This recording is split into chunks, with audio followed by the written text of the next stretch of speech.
Sila naman talaga, Jillian Ward at Eman Bacosa, pribado na ang relasyon, insider, nagbunyag ng katotohanan.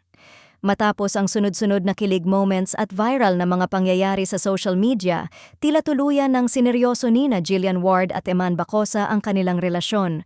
Ayon sa isang insider na malapit sa dalawa, sila na talaga. Mas gusto lang nilang panatilihing pribado ang kanilang relasyon para sa kanilang dalawa. Ang pahayag na ito ay lalong nagpainit sa mga fans, lalo na't ilang buwan nang pinapanood ng publiko ang kanilang chemistry sa events, social media posts, at mga simpleng interaksyon sa isa't isa. Subalit, malinaw na ngayon ang dalawa ay nagdedesisyon na ihiwalay ang kanilang personal na buhay mula sa spotlight. Ang insider ay nagdagdag pa, hindi sila nagmamadali sa pagpapakita sa publiko. Ang mahalaga para sa kanila ay ang maging totoo sa isa't isa at sa nararamdaman nila.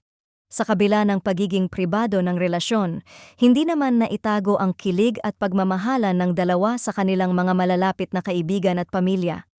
Kitang-kita sa mga nakaraang viral moments mula sa pagdalo ni Jillian Ward sa laban ni Eman Bacosa hanggang sa kanyang pakikipag-usap sa pamilya ni Jillian, na may kasamang respeto at pagmamalasakit na talagang nagpapatunay ng lalim ng kanilang koneksyon. Para sa mga fans, kahit pribado ang relasyon, ramdam pa rin ang chemistry at sincerity ng dalawa. Ang bawat kilos at simpleng gesture nila ay nagiging viral na material sa social media at nagpapatibay sa hinala ng publiko na sila na talaga. Marami ang humahanga sa kanilang maturity at pagiging maingat sa pagprotekta sa kanilang personal na buhay habang pinananatili ang excitement at support ng kanilang mga tagahanga.